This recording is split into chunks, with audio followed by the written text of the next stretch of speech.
2080 milyon 500 bin. Andan keyin 19 milyon 700 bin. Andan keyin 11 milyon 300 bin. Andan 20 milyon. 129 milyon 800 bin akça yok. Taza su yok. Kişilik ayıl bolğon menen al jerde je fap yok, je bala bakça yok. Koridorlarda kança göz yaşım kaldı. Kança gün uylap taң attı. Kança jolu balam emне болот деген ой менен таң атырып келип жатамын. Президент Садыр Жапаровдун тапшырмасы негизинде өлкө аймагындагы жерлерде жергиликтүү бийлик өкүлдөрү илмий жолугушуусу өткөрүлүп жатат. Бүгүнкү күндө Жалал Абад областынын Суу районуна караштуу Көк Арт айыл аймагында президенттин Жалал Абад областындагы ыйгарымдуулукту өкүлү Тилек Текебаев эл менен жолугушуусун өткөрүп жатат. Мында жергиликтүү тургундар негизинен социалдык маселелерди көбүрөөк көтөрүшүүдө. Мектеп, бала бакча, оорукана сыяктуу көйгөйлөр айтылды. Андан сырткары жол маселеси, таза суу жана ошондой эле темир жолго байланыштуу маселелер дагы айтылууда. Көк Арт айыл аймагында төрөткана жок. Мындан улам кош бойлуу келиндер Манас шаарындагы облустук төрөтканага же Октябрь айылындагы ооруканага барууга аргасыз. Бирок Октябрь айылындагы төрөткана кабыл албай жатканы, ал эми облустун борбору алыс болуп жатканы айтылды. Баягы койчунун таягы эптеп күн өткөзбөй, таң атса болду, күн батса болду, кале чечерге жетсем болду. Бу эл абдан кыйналып кетти, ооруп. Октябрьскө жана мен арыз жазып беремин. Менин бала аман тур деп койдум. Ушу неме паркка барып төрөдү келиnim. Балам айтты, ата деди, албай кой деди. Ана, албайт, Октябрьский албайт. А жерде жабып эле коюш керек. Жерге талган роддом, заманбап роддом куруш керек. Кабыл алуу дегенде bizde бөлүнөт, билесиздер. Райондук оорукана, областтык оорукана депчи. Кээ бир бейтаптар оорулары областтык деңгээлде дарыланчу диагноздар менен оорулар бар.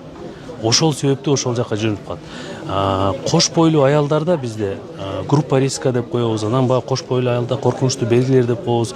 Кээ бир кош бойлуулар жанагындай кесир аба жолу менен төрөшкө туура келет.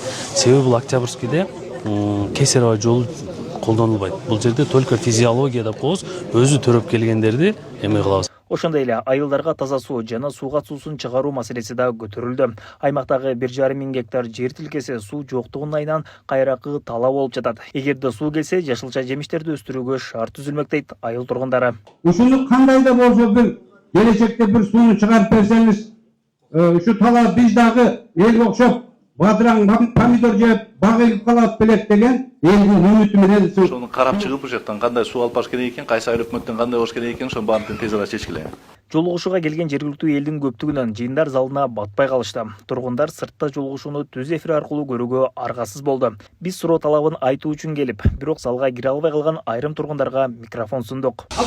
Ичкерге батпай калдыңыздарбы? Орун жок экен. Орун жок. Көтөрө турган бир маселе. Эми маселе Каралма айылы чекедеги айыл болот. Анан жолубузду жан жаса сел алат, бая шагыл төгө берет эл, шагылды жеп кете берет. Ошого биз мынау деуда мен сураштырдым да, эми кайсы техникасы бар десем, бир грейдер менен эле бир погрузчик бар экен. Техника азыр Кудайга шүгүр берип атат. Ошондон бербейби 31ге деле. Ошондой жерлерди сел алганда, башка алганда, шагылда эметкенде түзөп койбойбу, жакшынакай кылып, илиптип. Азыр жол начар да. Бир бала бакчабыз баягы Союздагы бала бакча. Муну азыр бизде айыл өкмөттүн зданиясы бош калган. Ушуну жетсат кылып берсе болот эле да. Тигил жерде зак, анын эмеси деле канчанчы жылы курулган ал. Союз малында болса керек. Мурунку детсат ба? 63-жылкы. Ана 63-жылкы курулган садикте балдар ал. Аерде орул болуп деле калат, аерде зак да. 4 сааттан ашык убакытка созулган жолугушуунун жыйынтыгында көтөрүлгөн маселелер боюнча тапшырмалар берилди. Дастан Осмонов, Замирбек Тойчубаев, регион. Буюрса бүгүнкү көтөрүлгөн маселенин баарын мына биздин урматтуу президентибиз табып отурду аяктан. Буюрса ошонун баарын чечебиз.